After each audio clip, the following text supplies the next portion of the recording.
Stopping by woods on a snowy evening. இந்த poem தான் நம்ம இன்னைக்கு பார்க்க போகிறோம். ஆக்சுவலாக நமக்கு நேச்சர்னா எல்லாருக்குமே பிடிக்கும் இல்லைங்களா? நேச்சர்னாலே என்ன விஷயம் நம்மளுக்குலாம் ஞாபகம் வரும்? பியூட்டி இல்லைங்களா? அதோட அழகு. நம்ம ஏதாவது ஒரு நேச்சுரல் சீனரி பிளேஸில் இருக்கும்போது நம்ம எப்படி ஃபீல் பண்ணுவோம்? ரொம்ப சந்தோஷமாக, ரொம்ப ஒரு ஃப்ரீயாக ஃபீல் பண்ணுவோம் இல்லையா? எந்த மனசில் எதுவுமே தோணாது இல்லைங்களா? ரொம்ப ஃப்ரீயாக ஹாப்பியாக அப்படி மட்டும்தான் நம்ம ஃபீல் பண்ணுவோம் இல்லைங்களா? அதே மாதிரி தான் இங்கே நம்மளோட போயட் ராபர்ட் ஃப்ராஸ்ட்டும் ஃபீல் பண்ணியிருக்காரு. அவர் என்ன ஃபீல் பண்ணியிருக்காரு அப்படிங்கிறத போயமாக ரைட் பண்ணியிருக்காரு. நம்ம அந்த போயம் பார்க்கலாம். அதுக்கு முன்னாடி ராபர்ட் ஃப்ராஸ்ட் இருக்காரு இல்லைங்களா, இந்த போயட், அவரை பற்றி கொஞ்சம் பார்க்கலாம்.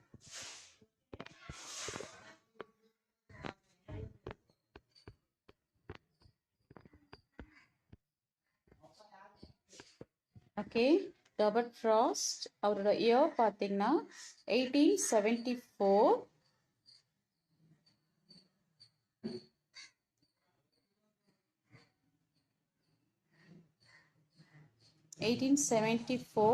to 1968. ஓகேங்களா? அவர் யார் அப்படின்னு பார்த்தீங்கன்னா, Robert Frost was an American poet. அவர் யார்? American poet, noted for his realistic descriptions. அவர் சொல்கிற அந்த போயம்னா பார்த்தீங்கன்னா, அவரோட நோட்ஸ் எல்லாம் எப்படி இருக்கும், போயம்னா எப்படி இருக்கும் அப்படின்னு பார்த்தீங்கன்னா, ரொம்ப ஒரு ரியலிஸ்டிக் தன்மையோடு இருக்கும். அவர் எதை பற்றி எழுதியிருக்காரு அப்படின்னு பார்த்தீங்கன்னா, ரூரல் லைஃப், அதாவது கிராமம்லாம் இருக்கு இல்லைங்களா, கிராமத்தில் என்ன இருக்கும்? இயற்கை. அந்த இயற்கை சார்ந்த விஷயங்களை ரொம்ப உண்மையாகவே இருக்கிற மாதிரி எழுதியிருப்பாரு.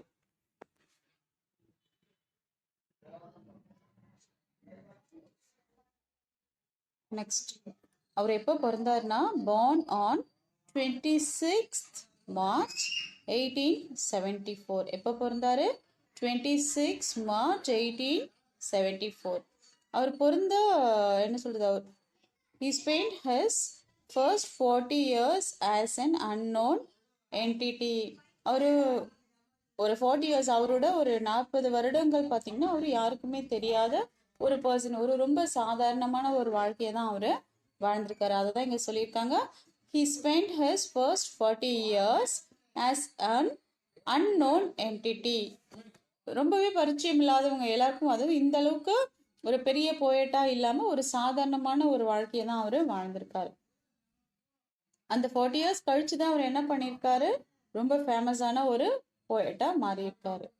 he received 4 Pulitzer prizes for poetry. போயட்ரிக்காக எத்தனை வாங்கியிருக்காரு? 4 Pulitzer prizes, 4 prizes வாங்கியிருக்காரு. and was a special guest at President John F. Kennedy's inauguration. அதாவது நம்ம அமெரிக்கா இருக்கு இல்லைங்களா, அந்த அமெரிக்காவோட பிரசிடெண்ட்டாக ஒருத்தரை எலெக்ட் பண்ணாங்க. யாருன்னா, ஜான் எஃப் கெனடி அப்படிங்கிற ஒருத்தரை எலெக்ட் பண்ணாங்க. அந்த இனாக்ரேஷன், அந்த பிரசிடென்ட் இனாக்ரேட் பண்ணுவாங்க இல்லைங்களா, அந்த பிரசிடெண்ட்டை நியமனம் பண்ணுவாங்க இல்லைங்களா, பதவி ஏற்பாங்க இல்லைங்களா, அந்த இனாக்ரேஷன் ஃபங்க்ஷனுக்கு இவரை ஒரு ஸ்பெஷல் கெஸ்ட்டாக என்ன பண்ணியிருக்காங்க? இன்வைட் பண்ணியிருக்காங்க. ஒரு ஸ்பெஷல் கெஸ்ட்டாக இவரை இன்வைட் பண்ணியிருக்காங்க. அந்த அளவுக்கு ஒரு மரியாதையை இவருக்கு கொடுத்துருக்காங்க. Frost became a poetic force. Frost became a poetic force. ஒரு சக்தியான கவிதையை எழுதக்கூடியவர் இவரு, சக்தி நிறைந்த கவிஞர் அப்படின்னு சொல்லலாம். And the unofficial poet laureate of the United States. இது அமெரிக்காவோட, அந்த United ஸ்டேட்ஸோட unofficial poet laureate.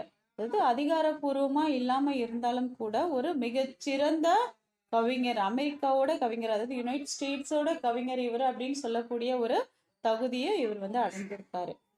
Some of his famous works are என்னென்னு பார்ப்போம். அவர் என்னென்னலாம் ரொம்ப அதிக அளவில் ஃபேமஸான அவரோட படைப்புகள் என்னென்ன அப்படின்னு பார்த்தீங்கன்னா, தி ரோட் நாட் டேக்கன், இது ஒரு படைப்பு.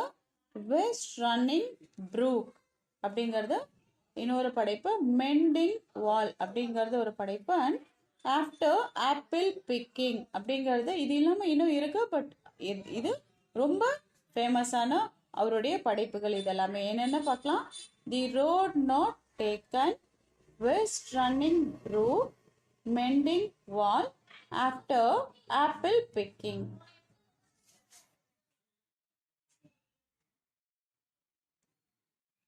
இப்போ பார்த்தீங்கன்னா ஜவஹர்லால் நேரு. ஜவஹர்லால் நேரு யாரு? நம்மளுடைய ஃபார்மர் பிரைம் மினிஸ்டர் இல்லைங்களா? அவரு வந்து இவங்களை பத்தி என்ன சொல்லியிருக்காங்கன்னு பார்ப்போம். had the last two lines.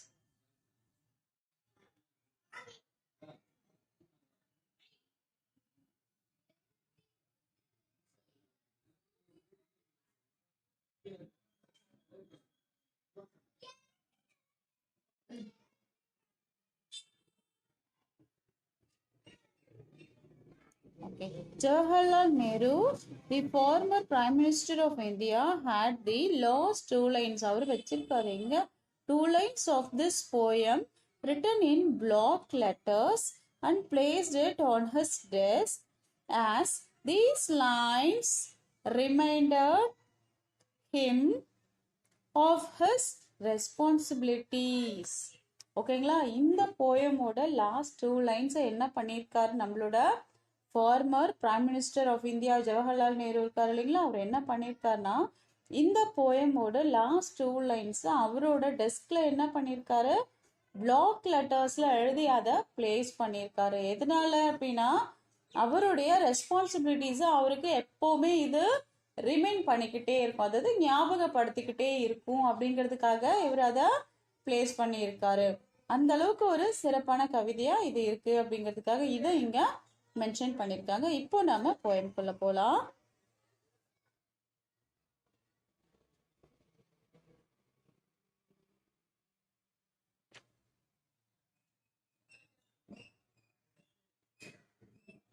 First இந்த போயட்டோட பிக்சர் பாருங்களேன், எவ்வளோ ஒரு சூப்பரா இருக்கு இல்ல? சுத்தி பனி இருக்கு, இங்கெல்லாம் பாத்தீங்கன்னா ஃபுல்லா வுட் ட்ரீஸ் எல்லாம் இருக்கு இல்லைங்களா? சுத்தி பாருங்களேன், பனி இருக்கு, இங்கேயும் ட்ரீ இருக்கு மேல, இங்க கீழே ஒரு ஹார்ஸ் மேல ஒரு பாய் நிக்கிறாங்க இல்லைங்களா? இந்த பிக்சர் இந்த சீனரி பாத்தீங்கன்னாலே எவ்வளவு நல்லா இருக்குல்ல? ஒரு ஃபாரஸ்ட் நம்மளுக்கு ஞாபகம். இங்கேயும் நம்மளோட போயிட் வந்து ஒரு ஃபாரஸ்ட்குள்ள போறாங்க.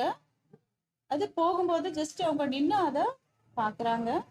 அதை பார்க்கும்போது அவங்களுக்கு என்ன தோன்றோ அதை இங்க போயமா நம்மளுக்கு பிரசன்ட் பண்ணுவாங்க. இப்ப நம்ம போயம் பார்க்கலாம். Whose words these are, I think I know. Whose words? இது யாரோட words? ஓகேங்களா? Whose words these are?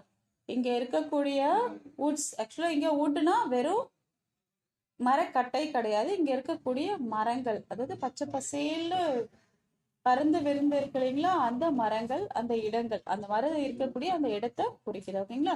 Whose woods these are?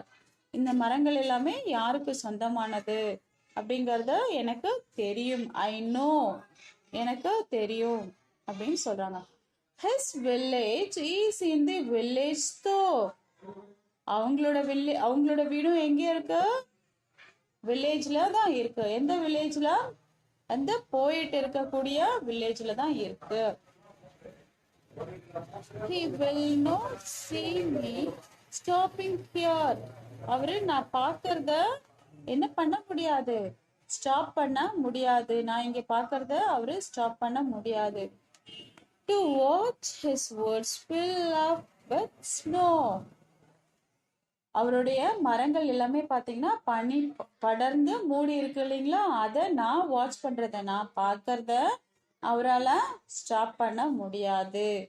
நான் என்ன பண்றேன்? அதை பார்த்து ரசிச்சுக்கிட்டு இருக்கேன் அப்படிங்கிறது தான் இதோட meaning. Whose woods these are, I think I know. His house in the village though. He will not see me stopping here to watch his woods fill up with snow. ஓகேங்களா? நெக்ஸ்ட் ஸ்டான்ஸா பார்க்கலாம்.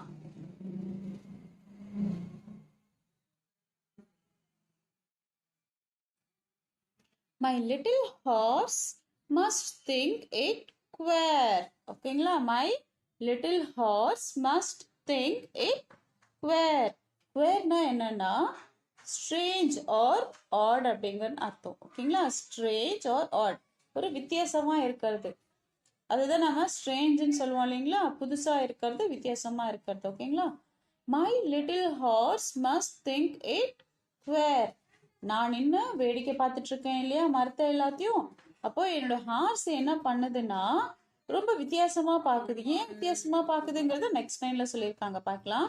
To stop without a farmhouse near between the woods and frozen lake the darkest evening of the year.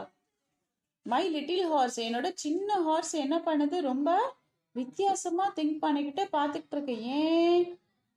To stop without A farm house.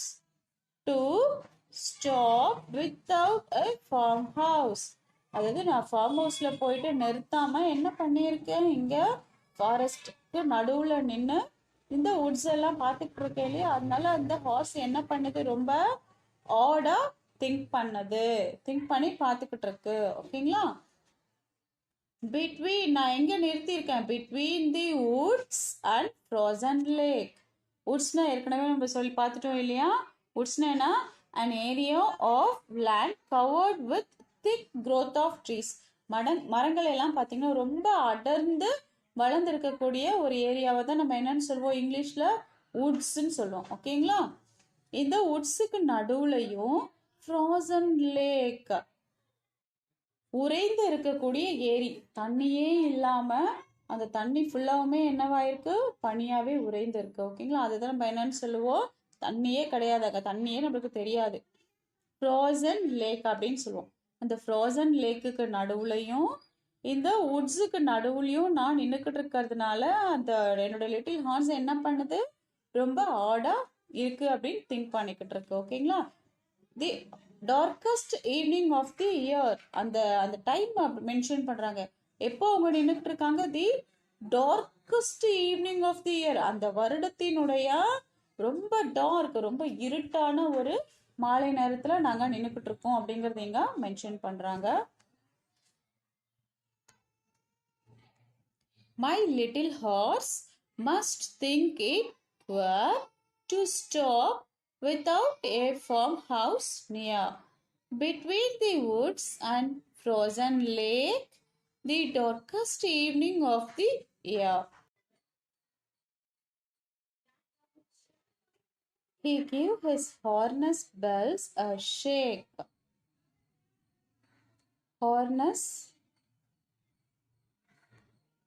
Harnessனா straps and fittings by which a horse is fastened to a cart or carriage.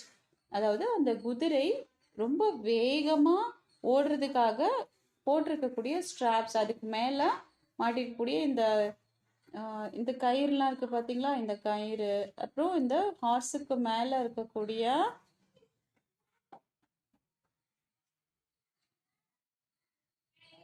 இதோ இந்த கயிறு இதெல்லாம் போட்டிருக்காங்க இல்லைங்களா, இதெல்லாமே தான் என்ன சொல்றாங்க, இதெல்லாம் ஸ்ட்ராப்ஸ். ஓகேங்களா? அப்புறம் இந்த ஃபிட்டிங்ஸ் இங்கே போட்டிருக்காங்க பார்த்தீங்களா, இதெல்லாம் சேர்த்து தான் என்னன்னு சொல்லுவோம், நம்ம ஹார்னஸ் சொல்லுவோம். ஓகேங்களா?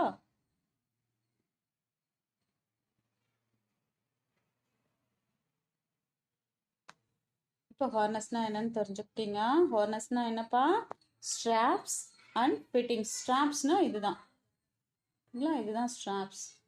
ஓகேங்களா? Straps and fittings by which a horse is fastened, ரொம்ப வேகமா ஓடக்கூடியது. ஓகேங்களா? அந்த மாதிரி நம்ம செய்யறதுக்காக நம்ம போடக்கூடிய இந்த ஸ்ட்ராப்ஸை தான் என்னன்னு சொல்லுவோம், நம்ம ஹார்னஸ் அப்படின்னு சொல்லுவோம். He gives his harness bells a shake.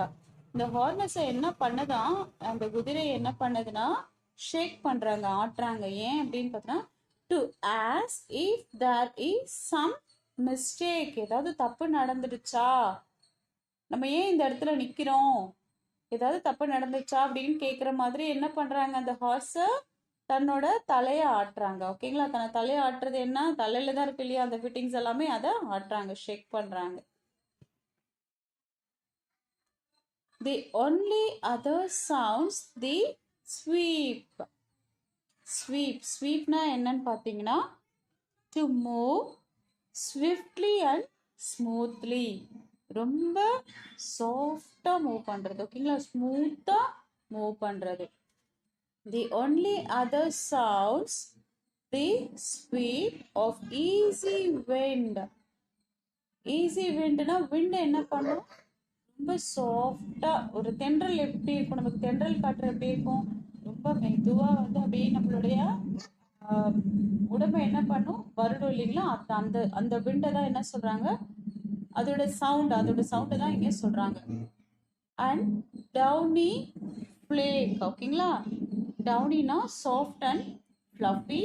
ஃபிளேக்னா a small piece of snow lake. Snowflake. ஓகேங்களா?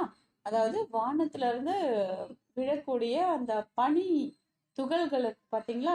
அந்த பனி துகள்கள் வந்து மேல இருந்து கீழே விழுது, பறந்து விழுங்க இல்லைங்களா? அந்த துகள்கள் விழக்கூடிய அந்த சவுண்டு கேக்குதான். அப்புறம் எதனுடைய சவுண்ட் அவங்களுக்கு கேக்குது? Easy wind. அந்த தென்றல் இருக்கு பாத்தீங்களா? அந்த தென்றல் வந்து இருக்கக்கூடிய அந்த காற்று அந்த சவுண்ட் வந்து இவங்களுக்கு கேக்குதான். ஸோ இது வந்து நம்ம என்ன தெரிஞ்சுக்கணும்னா, அந்த இடத்துல வேற எந்த சவுண்டுமே இல்லை. அதனாலதான் இந்த சவுண்ட் வந்து அவங்களுக்கு கிளியரா இருக்கு அப்படிங்கிற மாதிரி நம்மளோட போயிட் வந்து சொல்லியிருக்காரு. அப்போ எந்த அளவுக்கு அவர் வந்துட்டு அந்த சுச்சுவேஷனை அவர் வந்துட்டு ரசனையோட ஃபீல் பண்ணியிருக்காரு பாருங்க. He gives his harness bells a shake to ask if there is some mistake. The only other sounds the sweep of easy wind and downy flake. ஓகேங்களா? ஃபோர்த் ஸ்டான்ஸா பார்க்கலாம். The woods so lovely, dark and deep. அந்த woods எல்லாம் எப்படி இருக்கு? அந்த மரங்கள் எல்லாம் எப்படி இருக்கு? லவ்லி, ரொம்ப அழகா இருக்கு. டார்க், ரொம்ப கருமையா இருக்கு. அண்ட் டீப், ரொம்ப அடர்த்தியானதா இருக்கு. அழகா இருக்கு.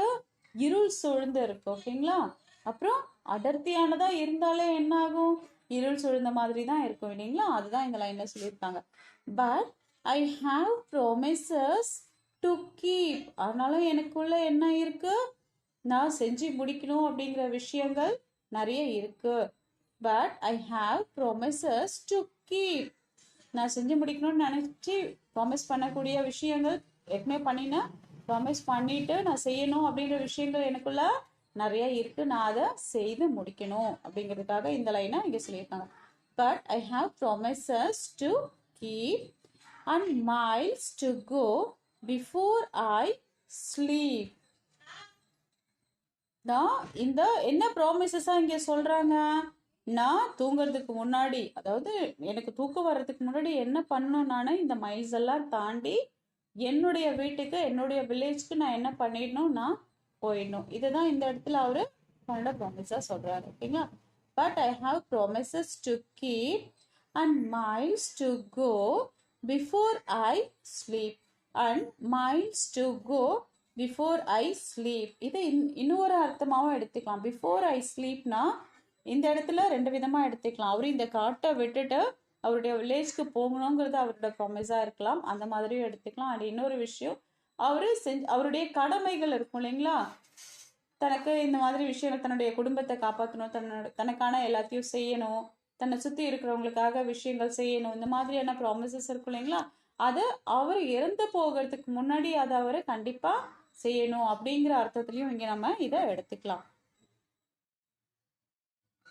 The woods are lovely, dark and deep, but I have promises to keep and miles to go before I sleep and miles to go before I sleep. எல்லாருக்கும் இந்த போயம் புரிஞ்சிருக்கும்னு நினைக்கிறேன். ஏதாவது டவுட்ஸ் இருந்துச்சுன்னா திரும்ப பாருங்க. திரும்ப திரும்ப பார்த்தும் உங்களுக்கு டவுட்ஸ் கிளியர் ஆகலைன்னா நம்ம கிளாஸ்ல மீட் பண்ணும்போது டவுட்ஸை கிளியர் பண்ணிக்கலாம்.